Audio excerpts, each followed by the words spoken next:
खाना नहीं था। तो पहले 12 से 18 दिन तक हमारे कई जवान हम लोग भूखे रह के या बर्फ़ खा के, जो हार्ड बर्फ़ होता है, हार्ड बर्फ़ हम लोग ढूंढते थे कि वो खाएं। हम सोचते थे कि हम लोग आज रात अगर 500 मीटर अगर ऊपर भी चले जाएं तो हम आज सक्सेस हो गए। हमने कारगिल की लड़ाई में बहुत सारे डेड बॉडी देखी। उस समय हमें ऐसा होता था कि क्या पता आज हमारे हस्बैंड का डेड बॉडी तो नहीं आया, हम डर के मारे देखने भी नहीं जाते थे।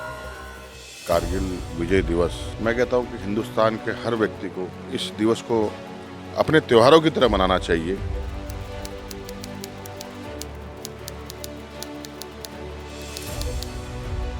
नमस्कार दर्शकों, आप देख रहे हैं उत्तराखंड जनमन और मैं हूं रागिनी बिंजोला। 26 जुलाई 1999 ये वो तारीख है जो आज भी अगर हर भारतीय जो याद करता है उसके दिल में एक जोश, उत्साह और उमंग भर जाता है।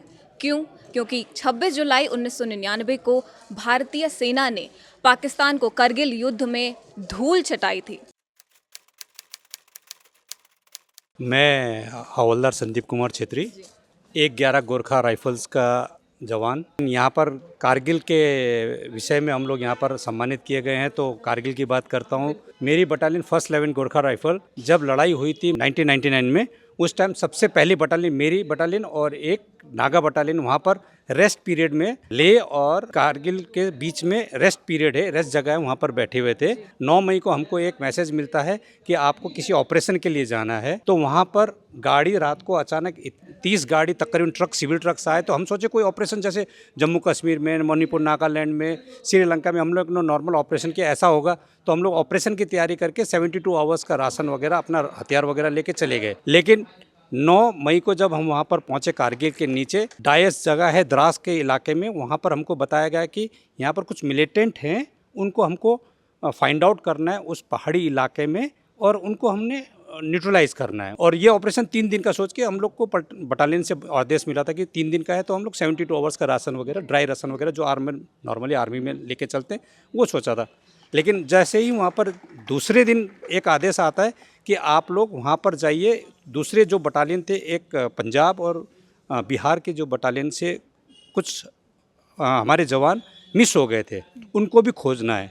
तो हमारी बटालियन जैसे वहाँ पहुँची, उस टाइम हम लोग ने 12-13 हम लोग की पेट्रोलिंग ट्रूप चारों तरफ हमारे कमांडिंग अफसर ने दौड़ाई कि उनको ढूंढो कैसा है। उस दौरान से लड़ाई स्टार्ट हुई है।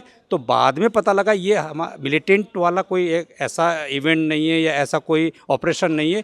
यहाँ तो दुश्मन ऊपर बैठा हुआ है और वेल इक्विप्ड, बहुत प्रॉपर तरीके से वहाँ पर अपना अरेंजमेंट करके दुश्मन ऊपर बैठा हुआ था, और हम लोग नीचे से ऊपर चढ़ना था, दुश्मन को फाइंड आउट करना था, दुश्मन को न्यूट्रलाइज करना था, और अपनी ज़मीन हमको कब्जा करना था। ये हमारा वहाँ पर काम हो गया है। और हम लोग ने पूरी रेंज, खालूबार से लेके बटालिक तक का पूरा रेंज हमारी 1st 11 GR गोरखा राइफल का एक हम लोग का टास्क था, और वहाँ पर हम लोग को दिया गया कि ये क्लियर करना है। और हम लोग तकरीबन 12 जुलाई तक हम लोग ने ये सब क्लियर किया, और 26 जुलाई को ये जब सीज फायर हुआ तो उसी के दौरान हम फिर नीचे आए थे। सबसे चैलेंजिंग अगर कोई याद आपकी हो उस वक्त की, जिस वक्त पाकिस्तान ने बिना बताए अटैक कर दिया था, क्या कुछ रहा? देखिए, सबसे चैलेंजिंग तो हमारे लिए ये था कि हमारे पास, हम लोग रेस्ट पीरियड में थे, तो हमारे सारे इक्विपमेंट्स, हमारे सारे जो ठंड में लगाने वाले कपड़े, हमारे सारे जो हथियार थे वो जमा हो चुके थे। तो हम लोग लड़ाई के लिए रेडी नहीं थे, हम लोग प्रिपेयर नहीं थे कि हम लोग लड़ाई करें। लेकिन हम लोग को सिर्फ एक ऑपरेशन सोचा था, तो हम लोग गए। तो वहाँ पर हम लोग को एक तो सिकनेस, क्योंकि हम लोग 9000 फीट से जब हम तो वहाँ पर पोजीशन में पहुँचे तो वो 9000 फीट नॉर्मली था। लेकिन हमको पता लगा कि हमको 16000 फीट से 17000 फीट तक हमको अपना इलाका क्लियर करना है, इतना ऊंचाई जाना है। तो वहाँ पर हाई एल्टीट्यूड सिकनेस था, और बीमारी थी, इक्विपमेंट अच्छे नहीं थे, सर्दी वाले या विंटर ड्रेसेस नहीं थे, खाना नहीं था। लेकिन जब लड़ाई अब ये तकरीबन 80, 85, 90 दिन की लड़ाई हुई, तो हमारे पास खाना नहीं था। तो पहले 12 से 18 दिन तक हमारे कई जवान हम लोग भूखे रह के या बर्फ़ खा के, जो हार्ड बर्फ़ होता है, स्नो जो गिरता है वो सॉफ्ट होता है, वो खाया नहीं जाता। लेकिन एक हार्ड बर्फ़ हम लोग ढूंढते थे कि वो खाएं। तो ये सबसे चैलेंजिंग थे कि हम लोग को वेदर से चैलेंज करना है, हमको दुश्मन से चैलेंज करना। हम लोग दिन में लड़ाई नहीं कर पाते, हम लोग को दिख रहा है दुश्मन सामने है, ऊपर है, लेकिन हम तो दिन में नहीं रहते थे, हम लोग रात में। हम सोचते थे कि हम लोग आज रात अगर 500 मीटर अगर ऊपर भी चले जाएँ तो हम आज सक्सेस हो गए। तो ऐसे जगह थे कि 5-5 दिन तक हम लोग सिर्फ रात में चढ़ के हम लोग ने वो ऐसे ऐसे इलाके कैप्चर किए हैं। सरकार की क्या भूमिका इसमें रही है? मेरे बटालियन कमांडर ने जो हमको बात बताई थी कि हम लोग को जो फर्स्ट 12 दिन हम लोग ने जो विदाउट एनी इक्विपमेंट्स और या जो राशन पानी के लिए हम लोग ने जो गुजारे थे, उसको 12 दिन के बाद या 18 दिन के बाद हम लोग को बहुत फुल्ली इक्विपमेंट मिले, फुल्ली हमको राशन पानी मिला, फुल्ली हमको यूनिफॉर्म्स या ड्रेसेस मिले, जिससे कि हम आगे लड़ाई लड़ सकते थे। और अगर उत्तराखंड की हम बात करें तो उत्तराखंड केवल देवभूमि ही नहीं बल्कि वीर भूमि के नाम से भी जानी जाती है। तो इसी उपलक्ष्य में आज देहरादून में मनाया जा रहा है करगिल विजय दिवस, जिसमें हम मौजूद हैं मुख्य सेवक सदन देहरादून। आज के इस समारोह में सैनिकों को सम्मानित किया जाएगा। मुख्यमंत्री पुष्कर सिंह धामी आज के समारोह के मुख्य अतिथि रहने वाले हैं। भाई बहनों, आज का ये कार्यक्रम कोई सामान्य कार्यक्रम नहीं है। ये राष्ट्रभक्ति से ओतप्रोत हमारे सैनिकों का सम्मान कर रहे हैं, वहीं हम अमर शहीदों को श्रद्धा पूर्वक नमन भी कर रहे हैं। 26 जुलाई 1999 का वह दिन भारतीय सेना ने जिसे निर्दयी पराक्रम, अटूट शक्ति, अटूट संकल्प, दृढ़ इच्छा शक्ति, अदम्य साहस का वो अमर अध्याय जो भारत के इतिहास में स्वर्णाक्षरों में अंकित है। कारगिल विजय हमारे वीर सैनिकों के अद्वितीय शौर्य और बलिदान का प्रतीक है। चाहे कोई युद्ध हो, हर युद्ध में देवभूमि उत्तराखंड के वीरों ने अपने अदम्य साहस से, वीरता से भारत माता के मस्तक को हमेशा ऊंचा करने का काम किया है। क्योंकि हमारे प्रदेश में लगभग हर घर से कोई न कोई बेटा देश की सीमा पर तैनात होकर भारत माता की रक्षा के लिए अपने को समर्पित रखता है, भारत माँ के प्रहरी के रूप में खड़ा रहता है। इसलिए हमारे प्रदेश को देवभूमि के साथ साथ वीर भूमि भी कहा जाता है। इस युद्ध में भारत माता की रक्षा करते हुए उत्तराखंड के 75 वीर जवानों ने अपने प्राणों की आहुति दी और देवभूमि के अमर सपूतों का बलिदान कभी भुलाया नहीं जा सकता है। उनका सर्वोच्च बलिदान सदैव हमारी स्मृतियों में अमर रहेगा, हमें हमेशा स्मरण कराता रहेगा और आने वाली जो पीढ़ियां हैं उनको भी राष्ट्र सेवा के लिए हमेशा प्रेरणा देता रहेगा, उनको प्रेरित करता रहेगा। इसके साथ ही मुख्यमंत्री ने राज्य सरकार की तरफ से सैनिकों के कल्याण से जुड़ी बातें भी कहीं। हमारी राज्य सरकार भी सैनिकों, पूर्व सैनिकों, शहीद परिवारों के सम्मान तथा कल्याण के लिए पूरी तरह से प्रतिबद्धता के साथ कार्य कर रही है। हमारी सरकार ने जहां शहीदों के आश्रितों को दी जाने वाली अनुग्रह राशि को 10 लाख रुपए से बढ़ाकर 50 लाख रुपया किया है, वहीं दूसरी ओर परमवीर चक्र से लेकर मेंशन इन डिस्पैच तक सभी वीरता पुरस्कारों से सम्मानित सैनिकों को दी जाने वाली एक मुश्त और वार्षिकी सहायता राशि में भी ऐतिहासिक वृद्धि की है। इसके साथ ही हमने हमारी जो बलिदानियों के परिवार हैं उनके एक सदस्य को नौकरी में समायोजित करने का भी निर्णय किया। सभी बलिदानी सैनिकों को सम्मान देने के लिए देहरादून के गुनियाल गांव में राज्य के 5वें धाम के रूप में एक अत्यंत भव्य और दिव्य सैन्य धाम का निर्माण भी अंतिम चरणों में है और जल्दी ही उस सैन्य धाम का लोकार्पण भी होगा, जिसमें आप सबकी भी सहभागिता होगी। आज मुख्यमंत्री पुष्कर सिंह धामी जी के द्वारा आपको सम्मानित किया गया है, कैसा अनुभव कर रहे हैं और क्या कुछ आपको लगता है कि जो ये सरकार है वो किस तरीके से सैनिकों के हित में कार्य कर रही है? जैसे कि अभी अग्निवीर की भी बात की, अग्निवीर सेल की बात की, सैन्य धाम की बात की, आपका क्या कहना चाहेंगे आप इसमें?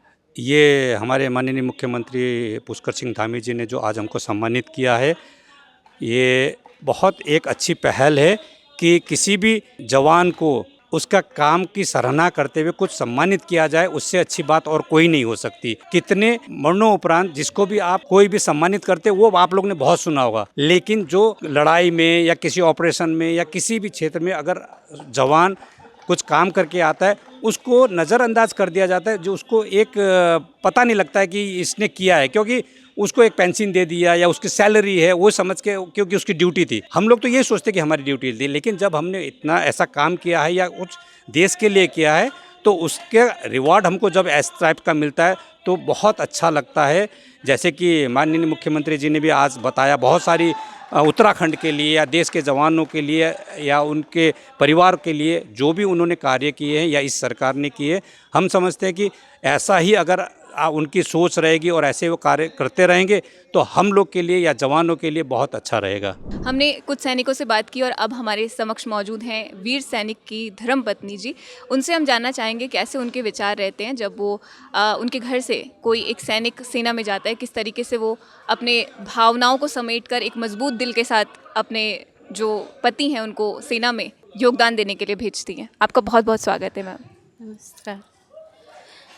मतलब जब हम अपने पति को आर्मी में भेजते हैं तो उस समय हमें ये होता है कि मतलब कल का जैसे अगर नॉर्मली लड़ाई वगैरह होती है तो उसमें हमें ये होता है कि कल का दिन क्या पता हमारे उसमें कहीं ऐसा डेड बॉडी वगैरह आ जाए, क्योंकि हमने कारगिल की लड़ाई में बहुत सारे डेड बॉडी देखे।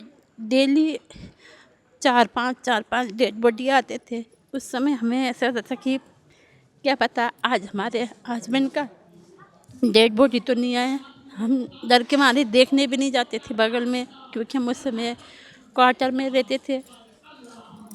हमें उस समय ऐसा होता था कि आज का दिन तो हमारा अच्छा निकल गया, कल का दिन कैसा निकलेगा। हमने अपने देश के लिए हमने अपने हस्बैंड को भेज दिया, अपने बच्चे को भेज दिया। तो उस समय हमें ऐसा होता है कि आज हमें क्या पता अच्छी खबर मिले या क्या पता बुरी खबर मिले।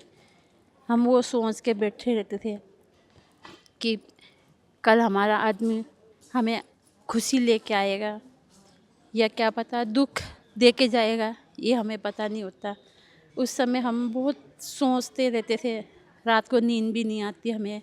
मेरे हस्बैंड अच्छे हैं या कैसे हैं, ना उनका चिट्ठी ना कुछ, ना हम खाना खा सकते थे आराम से। आज सम्मान समारोह में आपके पति जी का जो आपके जो पति हैं उनका भी सम्मान हुआ है, कैसा लग रहा है आपको? मन से खुशी हो रही है, क्योंकि पहली बात तो ये है कि खुशी इसलिए हो रही कि कारगिल की लड़ाई में मेरे पति सही सलामत आए। आज सम्मान किया तो हमने ये लगा कि मतलब देश के लिए हमारे पति ने अच्छा काम किया, इसलिए उनको सम्मानित किया गया। हमारे समक्ष मौजूद हैं इस समारोह के संयोजक। क्या कुछ कहना चाहेंगे आज के कार्यक्रम के बारे में?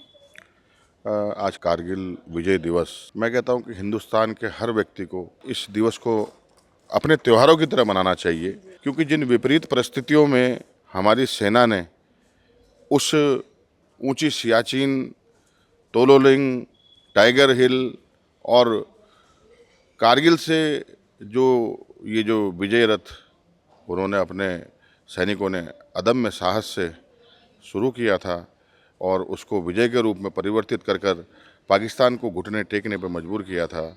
हमारा थोड़ा सा कर्तव्य भी बनता है कि जो सैनिक उस युद्ध में अपनी जान जोखिम में डाल के कारगिल युद्ध में लड़े और वो आज जीवित हम लोगों के बीच में है, क्योंकि आज उस युद्ध को 27 वर्ष हो चुके हैं। सोचिए, जो सैनिक उस समय 30 साल का, 28 साल का, 25 साल का होगा, उसकी आयु क्या होगी। तो उनको भी माननीय मुख्यमंत्री जी की प्रेरणा से आज इस मुख्य सेवक सदन में सम्मान देने के लिए ये कार्यक्रम आयोजित किया गया। समारोह की संयोजिका राजगीता जी हमारे समक्ष मौजूद हैं। उनसे जानना चाहेंगे क्या कुछ सोच है इस कार्यक्रम के पीछे और क्या कुछ रूपरेखा रही है। वो कारगिल में शहीद हुए थे, उनके जो परिवार थे उनको सम्मानित करना, कि इसमें गोरखा रेजिमेंट को जो कारगिल युद्ध लड़े उनको सम्मानित करना था।